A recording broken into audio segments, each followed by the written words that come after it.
Beyond surviving the revolutionary power of Black resilience. Welcome. Life is lifing right now, isn't it? In these extraordinary times of challenge and change, I'm honored to share with you the revolutionary insights from my recent conversation with Monica Ellis, a visionary leader whose work has fundamentally transformed how we understand resilience for Black professionals in America. Monica isn't just another corporate consultant or academic theorist.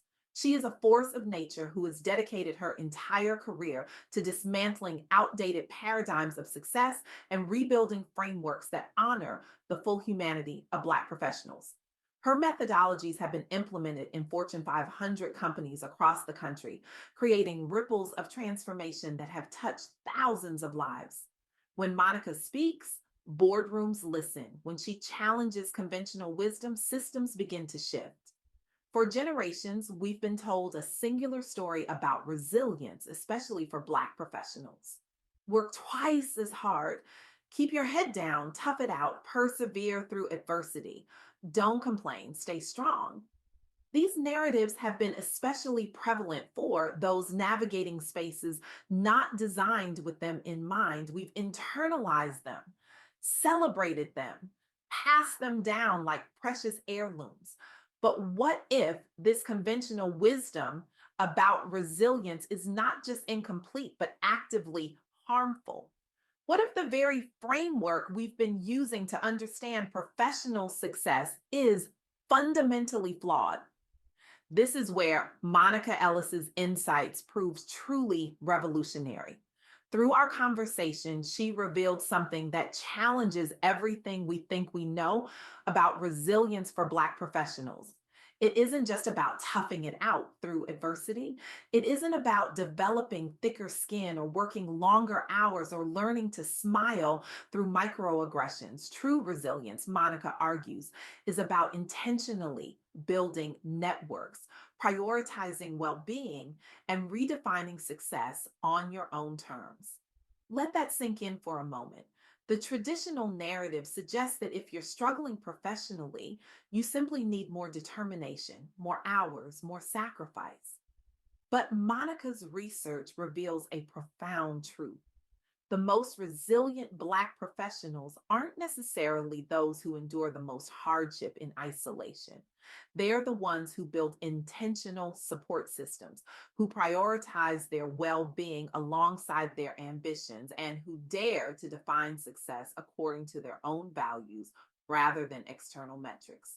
This isn't just a minor adjustment to how we think about professional development, it's a complete paradigm shift. Consider the story of the African American Alliance of CDFI CEOs. This alliance brings together Black led community financial institution CEOs working across the United States, focusing on economic development in Black communities. When they first came together, they faced seemingly insurmountable challenges. Persistent underinvestment in Black led community development financial institutions, limited access to capital, and systemic barriers that had been entrenched over decades. Each individual CEO had been fighting these battles alone, often exhausting themselves in the process. Many were on the verge of burnout. Some were questioning whether meaningful change was even possible within existing systems. Their solution wasn't simply to work harder within a broken system. It wasn't to develop more grit or perseverance. Instead, they formed a coalition advocating for the redistribution of capital flows. They leveraged collective research tools and provided capacity building resources for their members. Through this collective action, they elevated national awareness around investment disparities and increased funding opportunities for member organizations. Founded amid growing recognition of inequities following the 2008 recession and renewed calls for racial justice after 2020. This alliance has secured new grants and influenced public policy discussions on equitable finance. Their impact extends beyond individual success stories. They've helped grow wealth creation tools within underserved communities while shaping industry wide conversations around equity. And perhaps most importantly, they've demonstrated that collective action can achieve what individual perseverance alone cannot. When we come together with purpose, Monica told me, we transform not just our individual circumstances, but the very systems that have historically limited our potential. The Harvard Kennedy School's Empowering Black Leaders program offers another powerful example of this paradigm shift in action. This executive education initiative was designed specifically for rising and established Black leaders across industries who face the challenge of navigating professional environments where bias persists, often with a lack of tailored leadership development resources. Rather than simply teaching these leaders to adapt to existing structures to be more resilient in the traditional sense, the program developed a curriculum emphasizing personal well being strategies, network cultivation, and vision setting workshops tailored to the unique experiences of Black professionals. The outcomes speak volumes. Alumni report greater confidence navigating workplace dynamics and increased representation in senior roles within their organizations. Launched after feedback from alumni networks highlighted gaps in conventional leadership training programs regarding cultural context, this program now trains hundreds annually, creating a ripple effect as graduates mentor others locally and nationally. Its impact extends beyond individual careers, shifting organizational cultures toward inclusivity while empowering individuals with practical skills rooted in lived experience.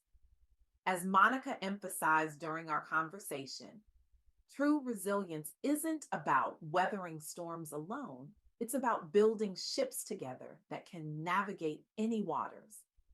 Perhaps one of the most striking examples comes from Tawana Albert's breakthrough bingo model showcased at Black is Tech Week. Albert developed this framework specifically addressing invisible barriers faced by Black women advancing through corporate America. She identified how systemic privilege, colorism, and internalized bias created hidden scoreboards, disadvantaging career progression despite qualifications and effort. Her solution wasn't to advise women to simply work harder within these bias systems. Instead, she broke silence on these issues publicly through her framework: break, interrogate, name, give space, and own change. She fostered open dialogue at conferences and workshops, encouraging others not just to adapt, but to reshape unfair rules.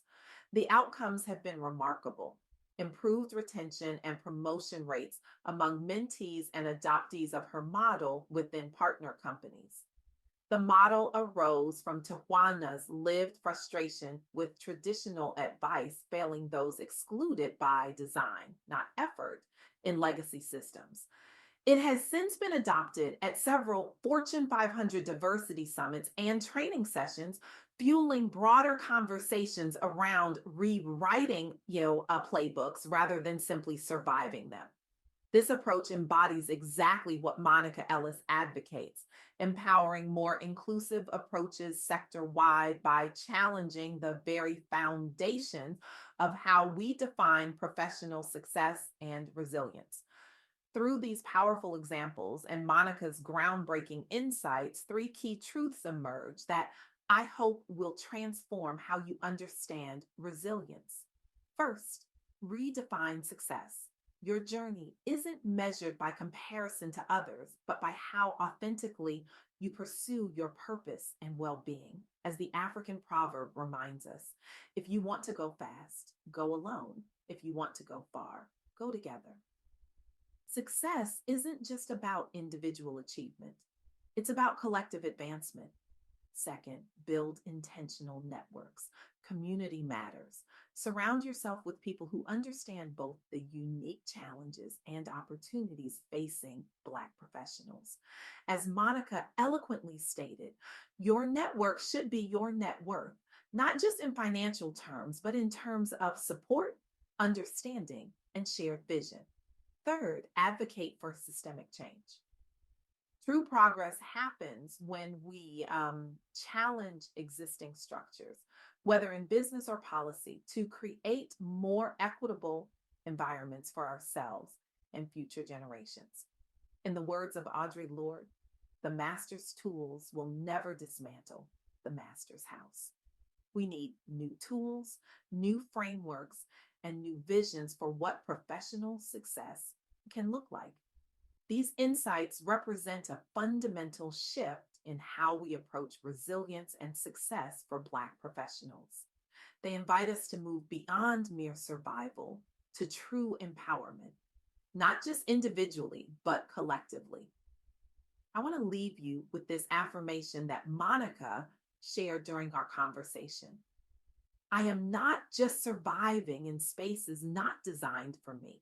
I am transforming them through my presence, my voice, and my vision. My success is not measured by how well I fit into existing systems, but by how effectively I create new ones that serve us all. So I ask you today, what would happen if instead of adapting ourselves endlessly to fit broken systems, we came together as a community not only to rewrite those systems, but also redefine what thriving looks like? The journey toward redefining resilience isn't easy. It requires tremendous courage to challenge conventional wisdom, to prioritize well being when the world demands sacrifice, to build community when individualism is celebrated, and to reimagine success when traditional metrics are so deeply ingrained. But as we've seen through the powerful examples shared today, this journey is not only possible, it's already underway. Across industries and sectors, Black professionals are coming together to create new paradigms of success and resilience that honor their full humanity and leverage their collective power. They're not just surviving, they're transforming, they're not just enduring, they're creating. They're not just making do within broken systems, they're building new ones. And that ultimately is the most revolutionary form of resilience. Not merely the ability to withstand hardship, but the courage to imagine and create something better, not just for ourselves, but for generations to come. So today, I challenge you to take one decisive action toward this new understanding of resilience. Reach out to build your intentional network. Advocate for systemic change within your sphere of influence. Define success on your own terms. Practice radical self care as an act of resistance. Because when we move beyond merely surviving to collectively thriving, we don't just change our own lives, we change the world. Thank you.